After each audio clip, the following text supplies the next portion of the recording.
Hi, I'm Hailey Hough for the Power of the Patient Project. My guest today is Lillian Dukes. Lillian Dukes is a graduate of Duke University, where she majored in biology with a concentration in genomics. Alongside her major, she minored in Korean and received a certificate in science and society. As an undergraduate research assistant to Dr. Gianna Hammer, Lillian studied the immunological signals of inflammatory bowel disease. Alongside conducting science, Lillian has also studied the emergence of the science as an institution.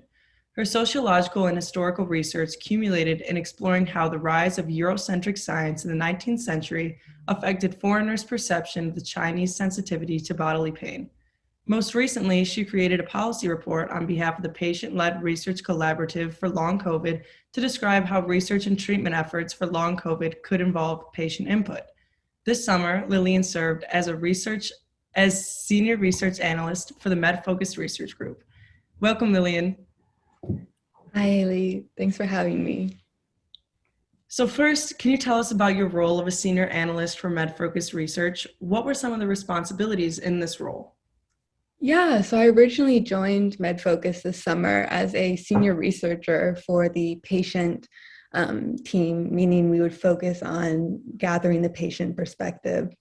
And so I helped with doing the literature review, crafting the survey, and then disseminating the survey and gathering those results. But as the senior research analyst, my job was then to take all the results we gathered and sort of create a narrative for it, which became the final report.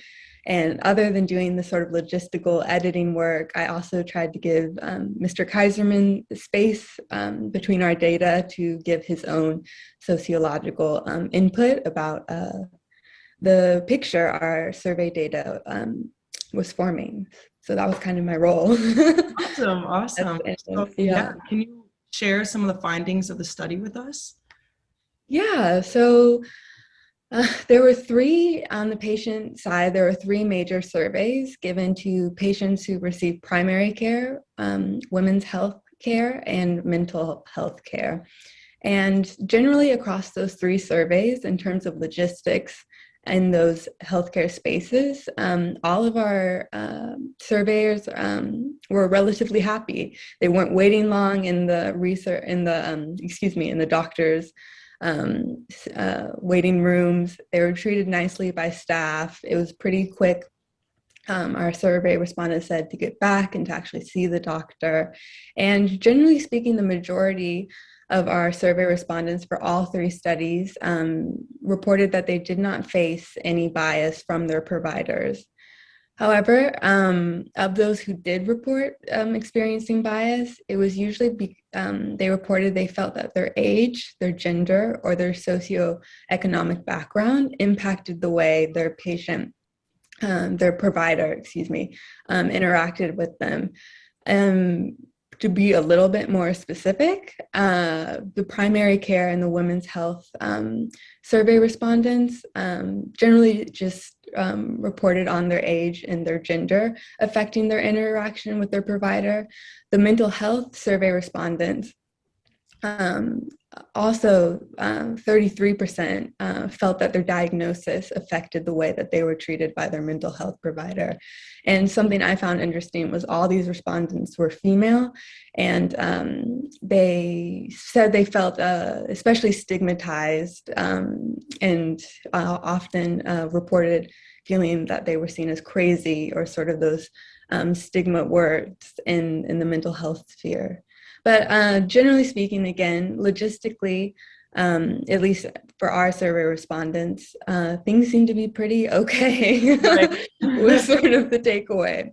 Yeah, so I know you mentioned there was like three subjects that you guys tend to focus on, whether primary care, women's health, et cetera. So was there a certain topic that you were most excited to dig into, to discover, or something that just piqued your interest out of those three categories more than the others?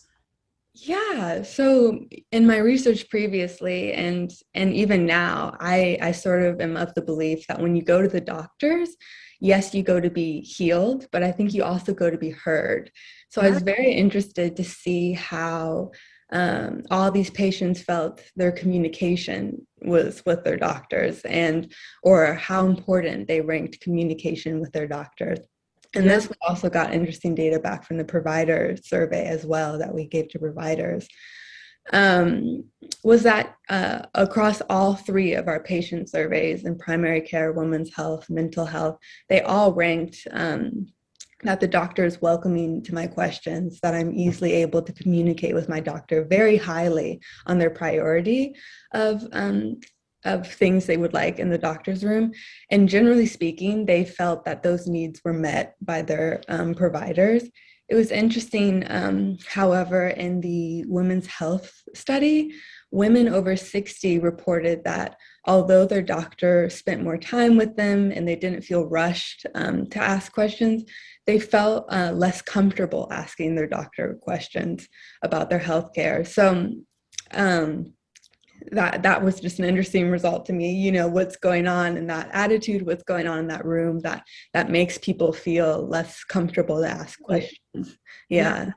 Definitely. And I know that you guys typically with this research kind of focused more on the patient.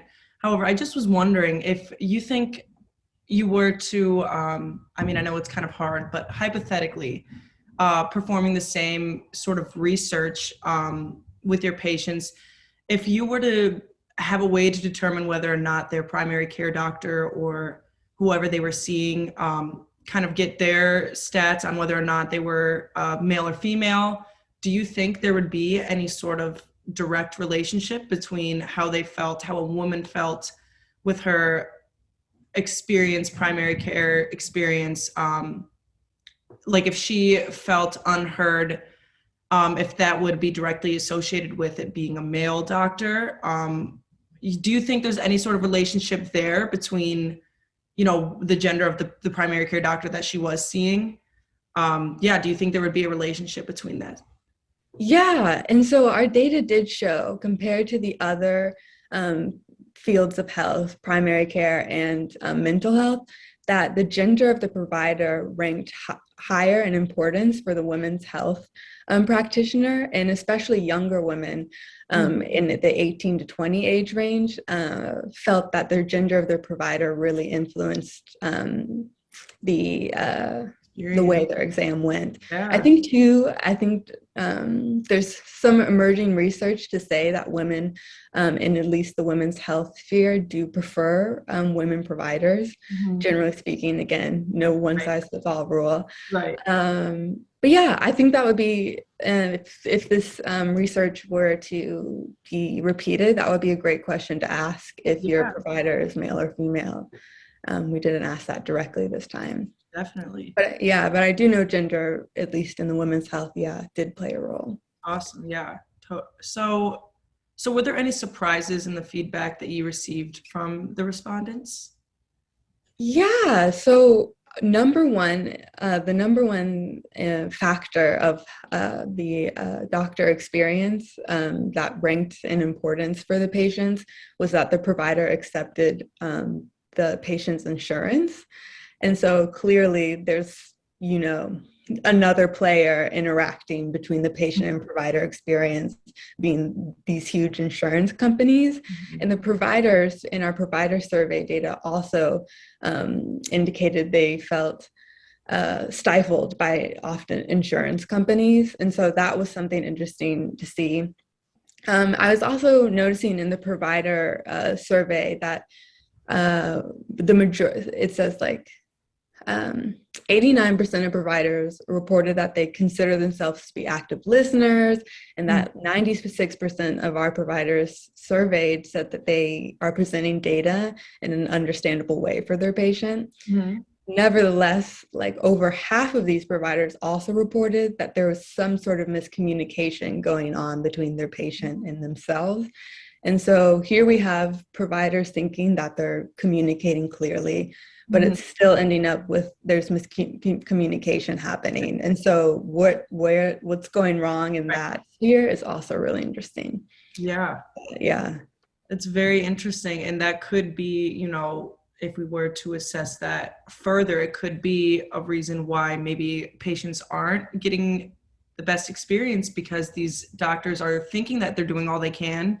And so the miscommunication is then displaced onto the patient when they are unable to understand. So, Exactly. I mean, right, that's very interesting to look at for sure. So finally, based on what was learned from the study, what are some of the things that providers can do differently to create a better experience for patients when they visit a healthcare office?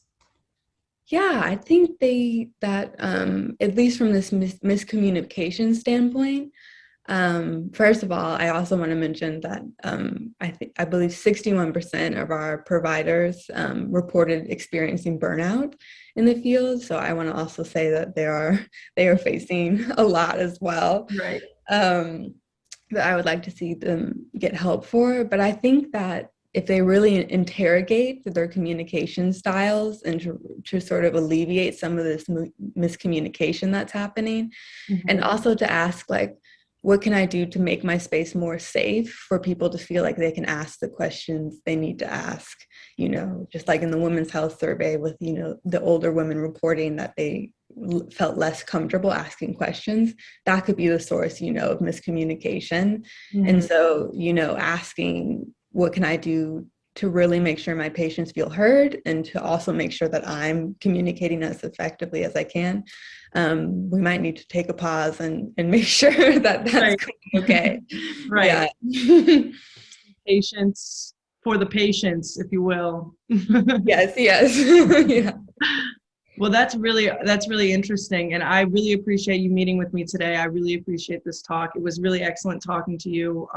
It's a really great research that you guys have done. And I think that, you know, you guys are really breaking down on some research that needs to be talked about, definitely. So I really appreciate you meeting with me today. Oh, it was great to meet you too, Hailey. And I'm excited to be talking about this work. It was a really fun project to work on. All right. Thank you so much. I'm Hailey Hough for the Power of the Patient Project.